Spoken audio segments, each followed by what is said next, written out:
Now I invite you to our scripture reading from this morning. It comes from Acts chapter 8, verses 26 through 40. You can find this on page 892 to 893 in your pew Bible. Then an angel of the Lord said to Philip, "Get up and go towards the south to the road that goes down from Jerusalem to Gaza." This is a wilderness road. So he got up and went.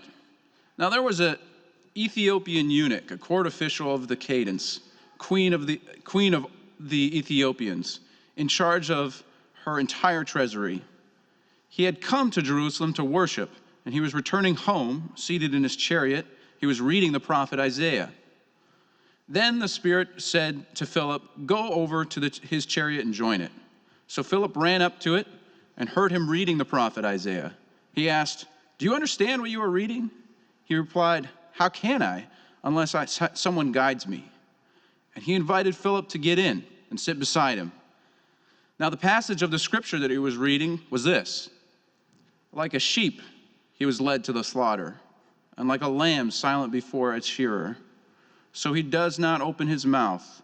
In his humiliation, justice was denied him. Who can describe his generation? For his life is taken away from the earth." Now the eunuch asked Philip, "About whom, may I ask you, does this prophet say this? About himself or about someone else?" Then Philip began to speak, and starting with this scripture, he proclaimed the good news of Jesus. As they were going along the road, they came to some water, and the eunuch said, "Look, here's some water. What is to prevent me from being baptized?" He commanded the chariot to stop, and both of them, Philip and the eunuch, went to the water, and Philip baptized him.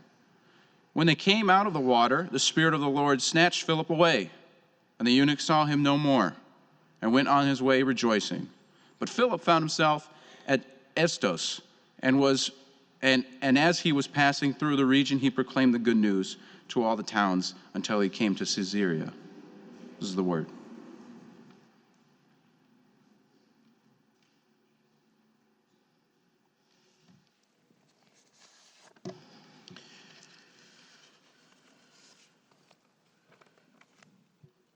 What is to prevent me from being baptized?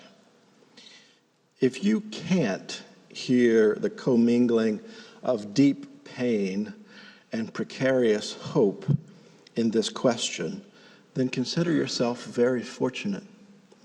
It means you've probably not felt the convergence of deep devotion and an impetus to exclude you in your religious community, and you don't know the turmoil from which this question emerges.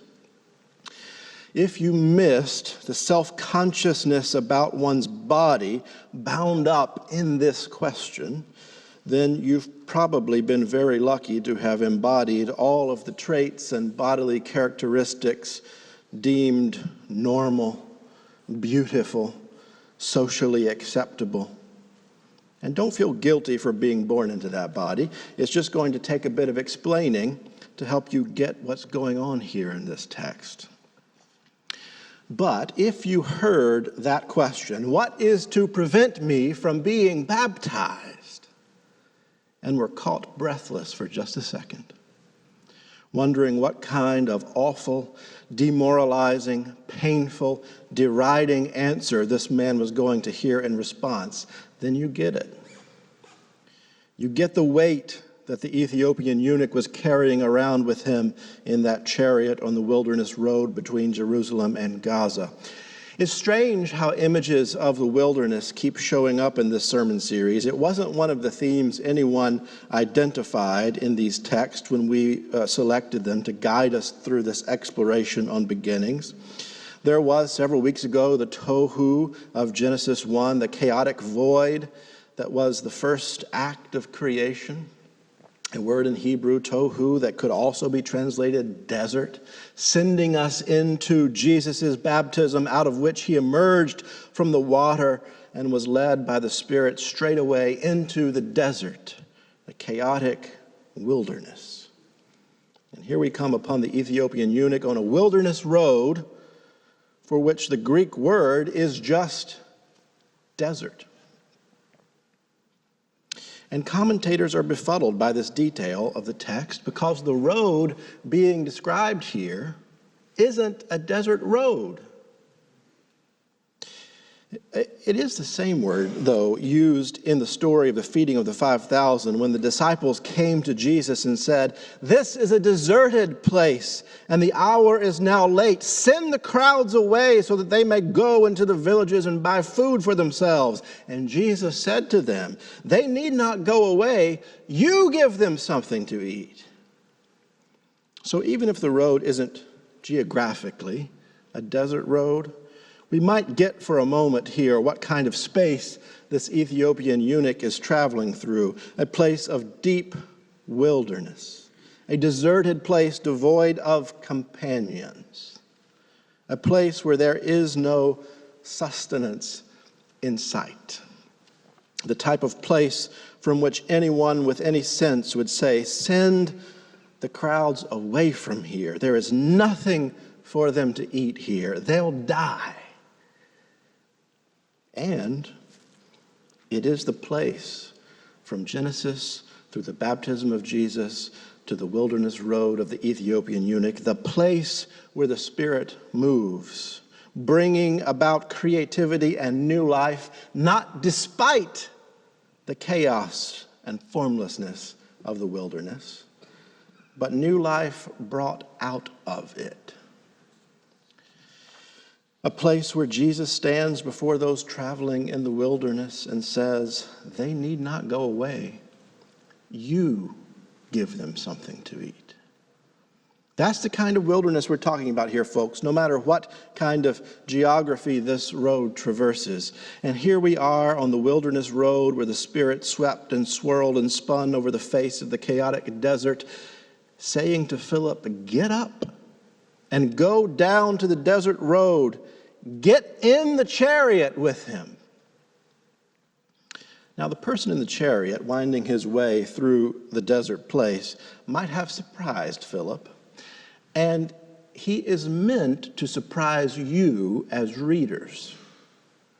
Now, there was an Ethiopian eunuch, a court official of the Candace, queen of the Ethiopians, in charge of her entire treasury, seated in his chariot, returning home from worship in Jerusalem. In a pair of books, Luke and Acts, written by the same author, who over and over again, you should know this theme by now in Luke Acts, over and over again, he privileges those who are on the margins of society because of their economic status or privilege, the preferential option for the poor, deeply rooted in Luke's text. It is important to see that this isn't what is going on here. The Ethiopian eunuch isn't poor. He's in charge of the queen's entire treasury. The Ethiopian eunuch doesn't lack in political prestige. He's a court official of the queen of the Ethiopians. The Ethiopian eunuch is a social outcast for a very different reason that Luke takes great pains to ensure that we get. He was an Ethiopian, a foreigner, a racial minority outside of his own land, and he was a eunuch, a sexual and social object of derision. So here is the point we are to get when we see the Ethiopian eunuch in his chariot on the desert road from Jerusalem to Gaza. The Ethiopian eunuch is an outcast because of his body. Mike Parsons, who's a New Testament professor from Baylor, who spent his sabbatical at Harvard worshiping here at OCBC about a year or so ago, and still shows up from time to time, where his sons are still students at Harvard. He writes about this figure of the Ethiopian eunuch in a couple of places in ways that help us to get what we might otherwise miss about this person on the desert road. Ethiopia, Mike says, was viewed by those in antiquity as lying at the southernmost end or limit of the earth, and skin color was one of the Ethiopians' most distinctive features. there are clear issues of race and nationality bound up in this man's embodiment. And eunuch refers to someone who has been castrated or sexually mutilated, or more rarely, but sometimes, someone who is born with a congenital condition. And the attendants of female royalty were often castrated in order to serve in that privileged role. Eunuchs were, Parsons says, one of the most despised group of men in antiquity, demonized in part because of their ambiguous sexual identity. And here is the evidence. Josephus: shun eunuchs and flee all dealings with those who have deprived themselves of their virility. Lucian of Samosata: he was neither man nor woman, but something composite, hybrid and monstrous, alien to human nature. Josephus again: for plainly it is by reason of the effeminacy of their soul that they changed the sex of their body also, and so with all that would be deemed a monstrosity by the beholders.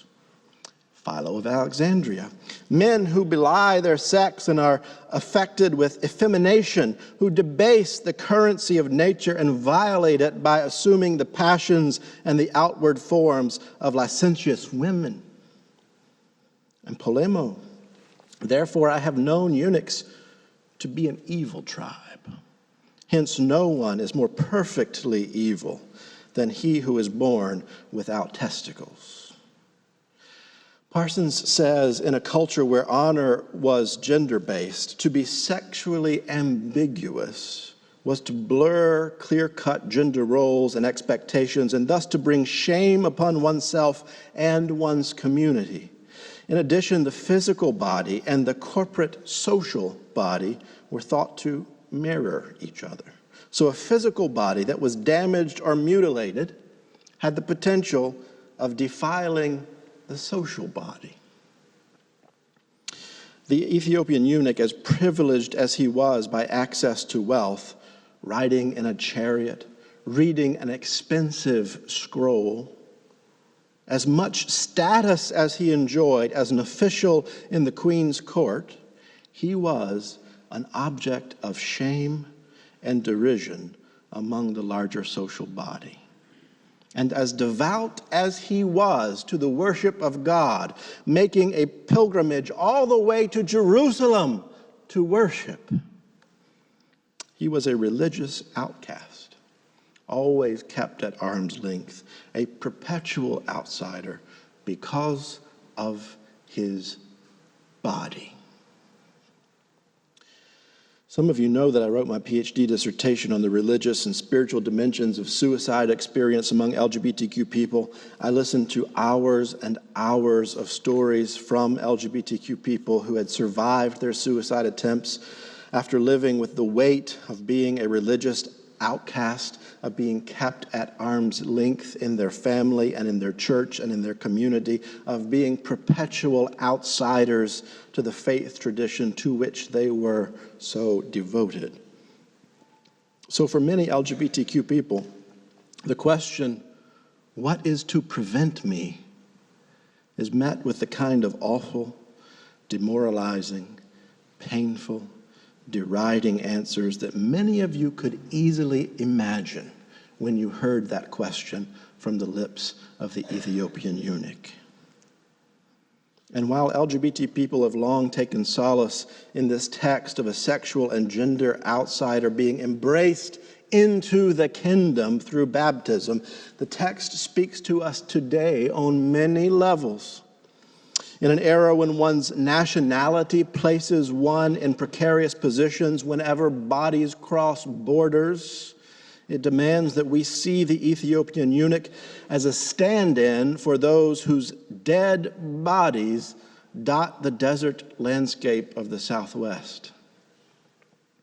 When our society is still so stratified by race and all of the mythic narratives that have evolved around skin color, The text demands that we see the Ethiopian eunuch as a stand-in for those whose race marks them for execution by the police or imprisonment by the for-profit prison industrial complex.